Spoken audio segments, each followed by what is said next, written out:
Bueno, ¿cómo están? Acá el extranjero mental en un nuevo video comentando. Bueno, después de mucho tiempo, finalmente he decidido retomar eh, los videos de reseñas de libros. Y en este caso también aprovecho a hablar sobre el autor que nunca lo he introducido al canal y que por alguna razón es un autor poco estudiado en el ámbito hispanoamericano. No conozco muchos profesionales sobre el autor tampoco. Ni especialistas, como si lo podrían ser en otros pensadores como Hannah Arendt, Carl Schmitt, Leo Stroh o, o Isaiah Berlin, por ejemplo, o Raymond Aron o Popper, por poner algunos ejemplos, ¿no? Por ejemplo, acá en Argentina Claudia Gil se dedica al pensamiento de Leo Stroh, incluso tiene un texto sobre el arte de escribir en Stroh, ¿no? Pero el pensador que traigo hoy es un pensador que es hijo del siglo XX, es un autor que está pensando en relación a la simbología de los movimientos totalitarios. Su principal, su principal problema a indagar es la violencia política en el siglo XX y su relación con la religión. ¿Qué implicancias tiene tratar de perforar el orden del ser por medio de,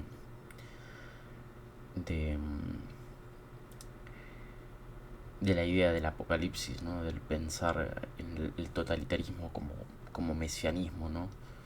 El hablar ya de por sí del espíritu del pueblo, del Volksgeist, ¿no? Como diría eh, el autor que nos depara hoy, que es ni más ni menos que Eric Vogelin. Eh, Eric Vogelin en español, es un politólogo austríaco. eh, se licenció en 1922-24, si mal no recuerdo, por esos años. Su tutor de tesis doctoral fue Hans Kelsen, ni más ni menos que el gran jurista del siglo XX, a la par de Carl Schmitt. Vogelin es un autor del siglo XX, nace en 1901, nace a inicios del siglo XX y fallece en 1985. Eh, 4 años antes de que cayera el muro de Berlín y 6 años antes de que cayera la Unión Soviética, ni más ni menos. El problema fundamental de la filosofía para Vogelin, para ir entrando en tema, es la relación entre la trascendencia y el plano mundano, ¿no? El plano terrenal. A él le preocupa que la distorsión ideológica, la transformación de ciertos cánones ideológicos del siglo XX, le preocupa que hayan alterado el orden del ser, ¿no? Por eso siempre su principal problema es en torno a los movimientos gnósticos y los movimientos gnósticos de masas, que van a ser los sucedáneos de la religión para Vogelin. Esto por, por varios motivos. El gnosticismo es un movimiento cuyas características persisten incluso hasta hoy en día, porque Vogelin dice que el gnosticismo es propio los, de los círculos intelectuales, de los círculos políticos, tales así como el marxismo, el positivismo, el psicoanálisis, el progresismo, incluso va a decir, por nombrar tres ejemplos, ¿no? El progresismo que tenía en mente el pensamiento ilustrado, tal como es en Condorcet, va a decir Vogelin, y en Kant, que en Kant hay una visión teleológica de la historia, del progreso hacia lo mejor, en contraposición al retroceso hacia lo peor, que es el asesinato moral para Kant. Y, y Vogelin plantea que estos planteamientos teleológicos tienden a alterar el orden del ser por medio de una condición fundamental que es la acción humana. O sea, los movimientos gnósticos para Vogelin tienen como propósito erradicar y apropiarse del ser. Tal es así que las características del gnosticismo pueden ser enumeradas bajo 6 premisas, ¿no? En primer lugar, debe señalarse que el gnóstico se encuentra insatisfecho con su situación. Como tal, esto no resulta especialmente extraño, ya que todos tenemos motivos para no estar completamente satisfechos con un aspecto u otro de la situación en la que cada uno se encuentra. La segunda característica de la actitud gnóstica sostiene que los problemas de su situación se pueden atribuir al hecho de que el mundo está intrínsecamente mal organizado. Esto es fundamental porque Vogelin va a decir que uno de los pensadores del gnosticismo, el último gran gnóstico, es Heidegger. Heidegger, cuando habla del ser en el mundo y de la caída del ser en el mundo como condición de arrojado, eh, presupone el estar en relación el ser del ente con el resto de los entes, ¿no? Como una colectivización de entes que de alguna manera precisan en primera instancia modificar el orden del ser en el mundo para así modificar por completo el orden del ser en el plano terrenal y no solamente en el plano trascendental. Porque podría también suponerse que el orden del ser, cualquiera que sea su origen, es bueno y que somos los seres humanos los que somos imperfectos. Los gnósticos no se sienten inclinados a reconocer que el ser humano y ellos mismos en concreto son imperfectos. O sea, se reconocen que son perfectos y precisamente atribuyen la imperfección que puedan llegar a tener al orden del ser, ¿no? Al orden del ser del mundo, más bien dicho. La tercera característica es la creencia de que es posible la salvación del mal del mundo. Bueno, esto es precisamente el progresismo plantea precisamente eh, que el mal del mundo radica en conservar el estado de cosas, ¿no? El positivismo, por ejemplo, plantea que el mal del mundo es la metafísica y que solamente es posible salvar y erradicar el mal del mundo mediante la ciencia. Kant, por ejemplo, va a decir, Vogelin consideraba que el mal del mundo era, por ejemplo,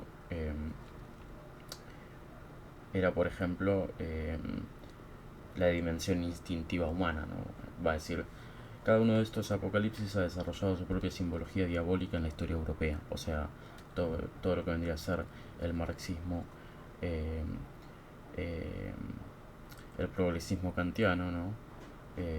La visión positivista de Comte y de Saint-Simon, y por ejemplo también las teorías de raza de Corvineo, que interpretan la historia universal como un movimiento y lucha de razas y consideran portadoras de la misma a una raza nórdica o germánica elegida, ¿no?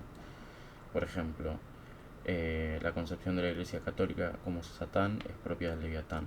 Para Kant lo diabólico es la dimensión instintiva humana y Fichte trazó en rasgos colosales la figura del Satán Napoleón. En el apocalipsis positivista son la religión y la metafísica las que se presentan como forma del mal.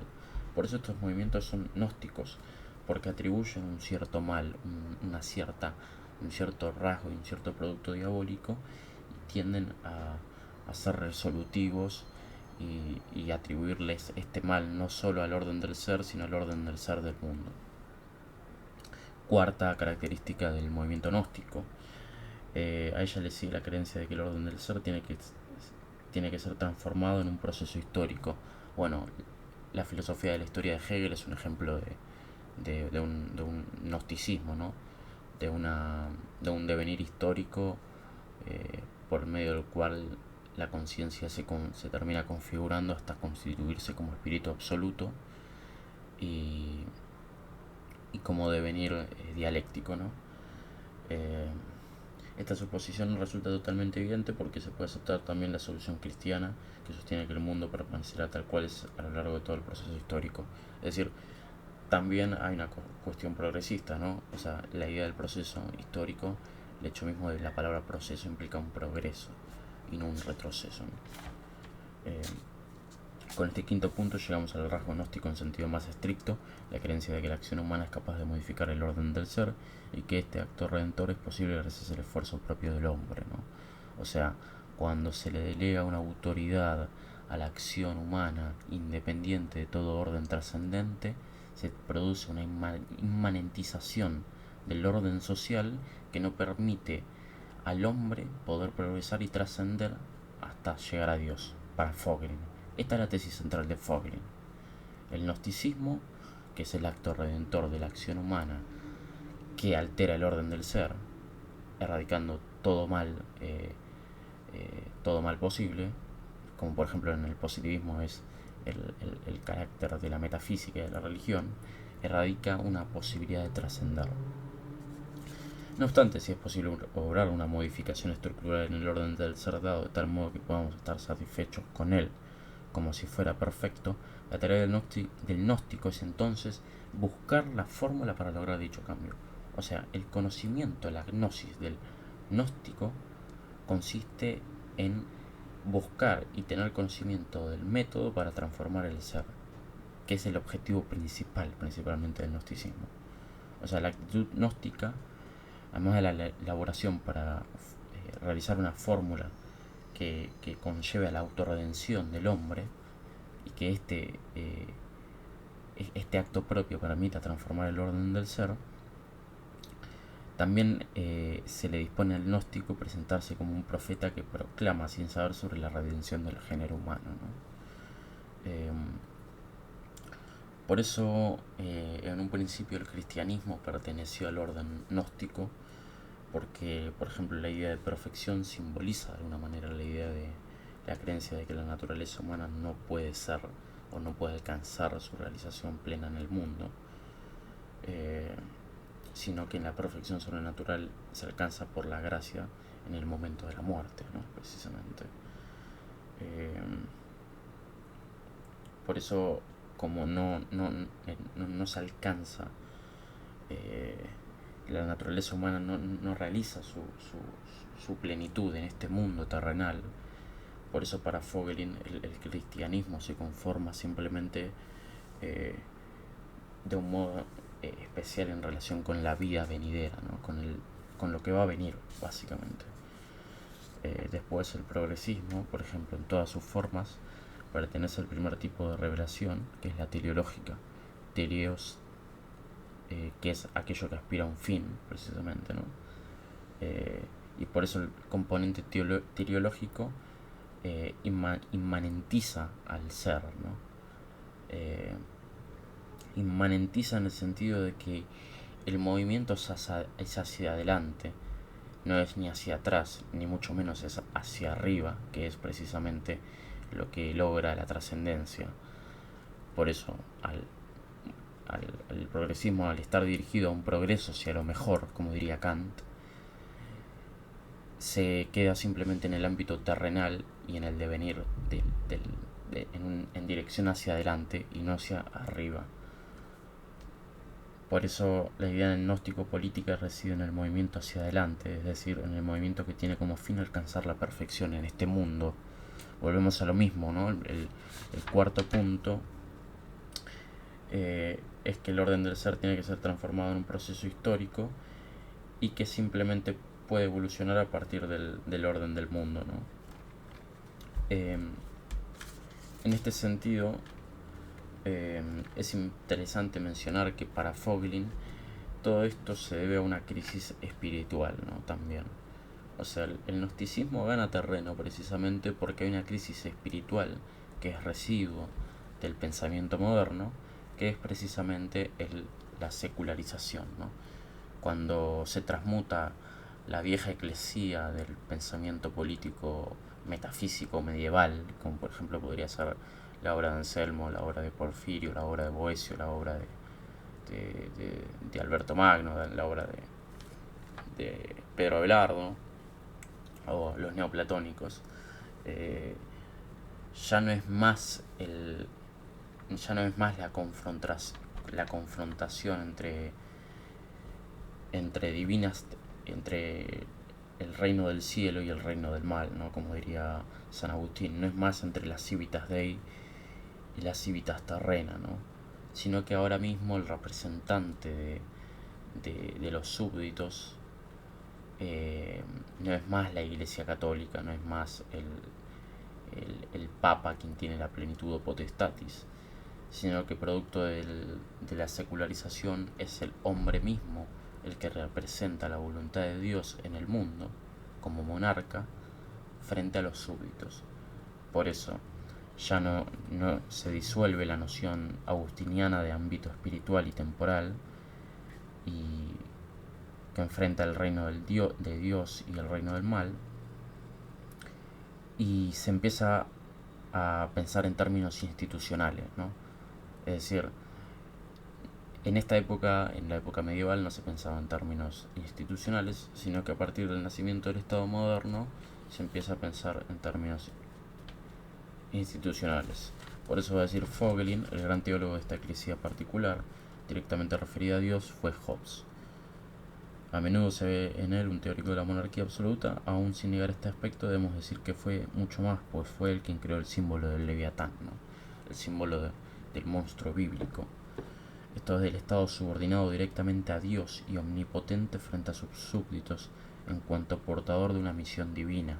Ya no es más la plenitud o potestatis del Papa, sino es ahora mismo el Estado como unidad organizativa humana, dotada de poder soberano, el que es quien representa la voluntad divina de Dios en el mundo frente a los súbditos. Por eso la construcción del símbolo, de la simbología, en este caso del gnosticismo de Hobbes, a la vez que anula el bonum sumum de los griegos, ¿no? Lo cual de alguna manera está implicando que la maldad, la naturaleza negativa del hombre, que es a lo que tiende a radicar el gnosticismo y es lo que visualiza Hobbes en su teoría contractual, precisamente solo se puede erradicar con la autoridad del soberano, que es quien decide, dicho en términos de Carl Schmitt, el estado de excepción.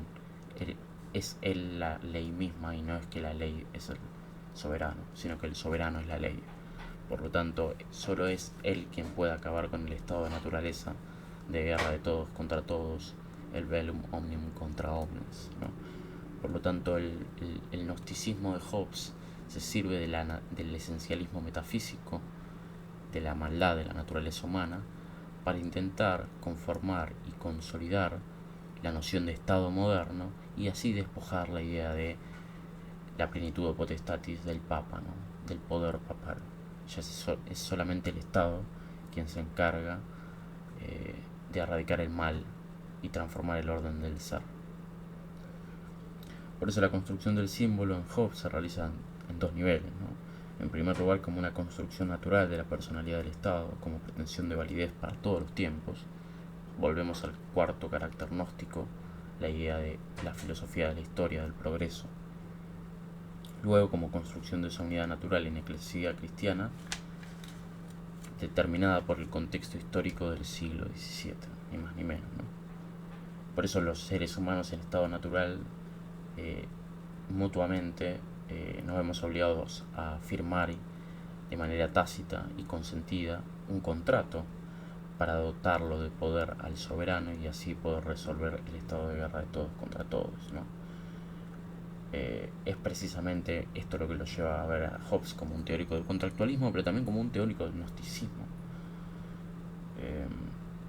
porque la Commonwealth, no el soberano elegido, es la personalidad que ahora interviene como actor de la historia y es el principal presupuesto para el surgimiento de la religión comunitaria intramundana, comunidad centrada en sí misma, ¿no?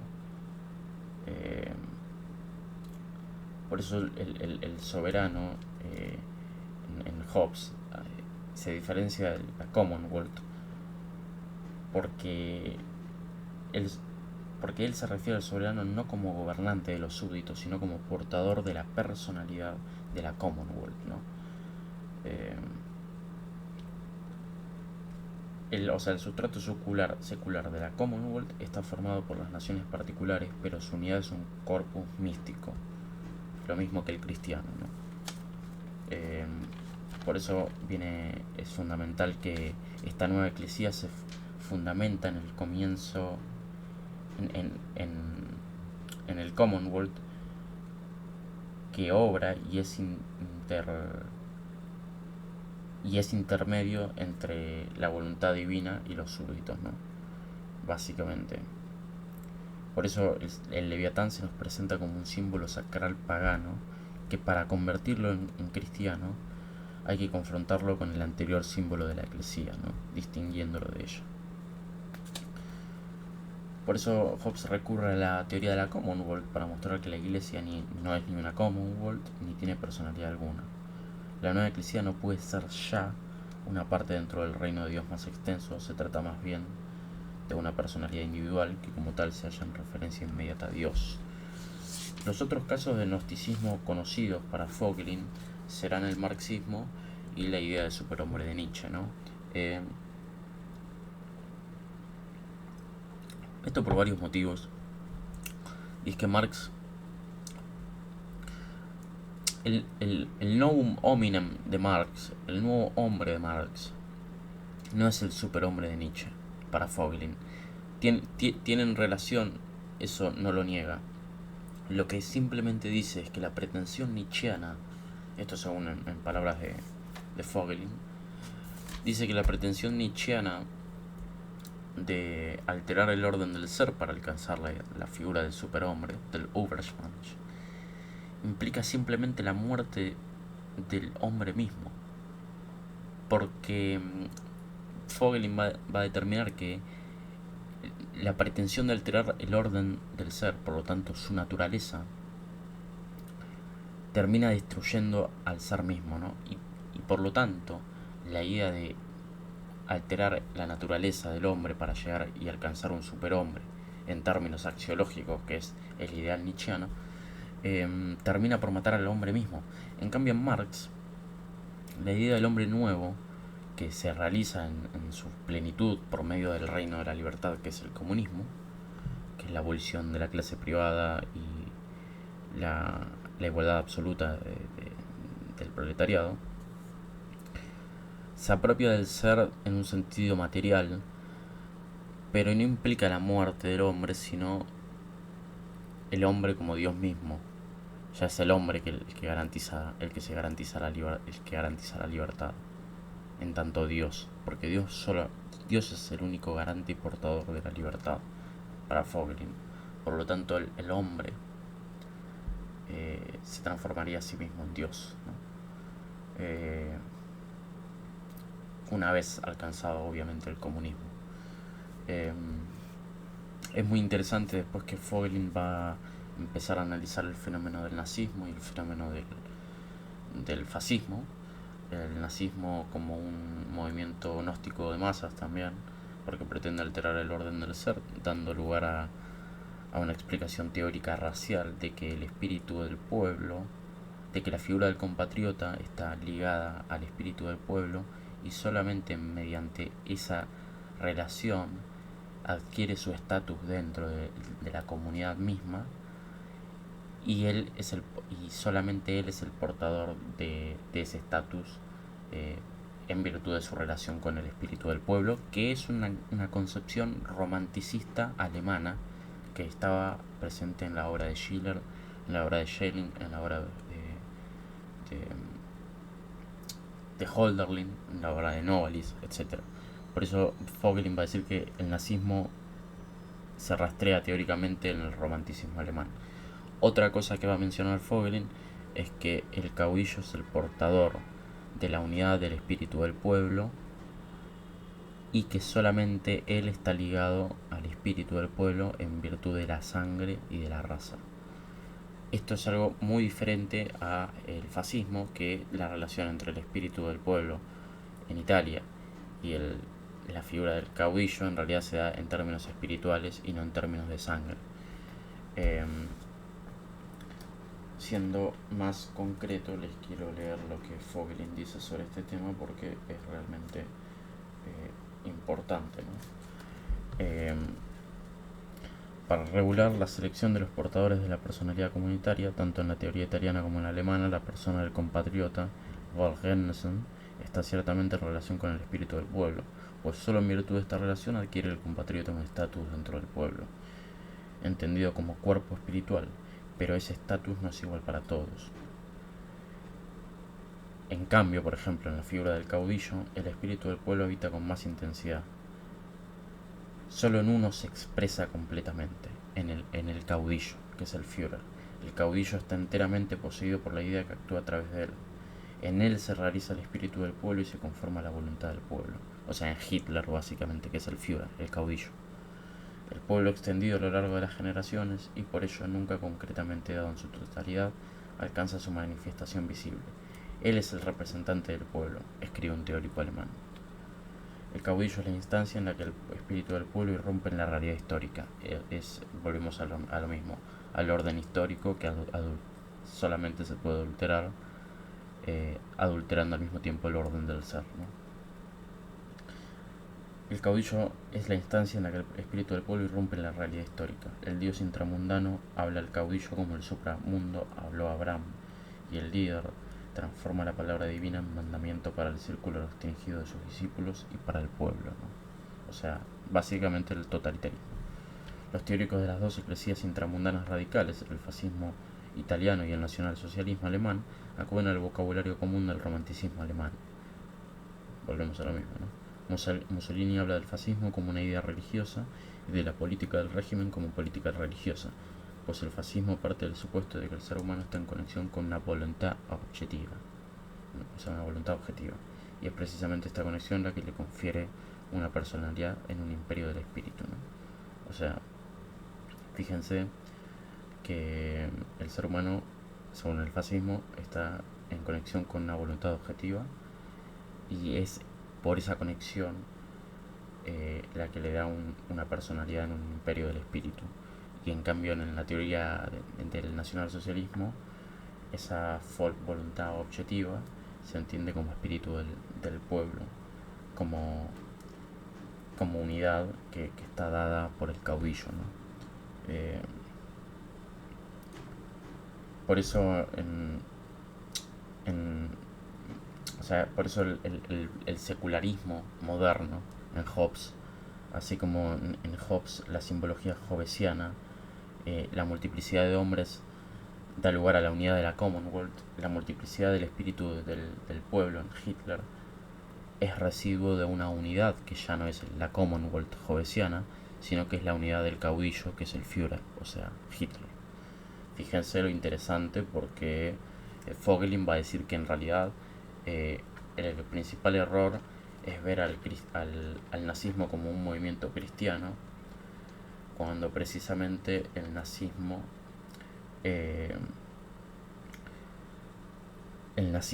no es religioso, ¿no? De hecho dice, da grima oír una y otra vez que el nacionalsocialismo es un regreso a la barbarie, a los tiempos oscuros de la Edad Media, ¿no? A la edad anterior al nuevo progreso humanístico, sin que los que así hablan adviertan que la secularización de la vida, o sea, la secularización del espíritu que es producto de la modernidad,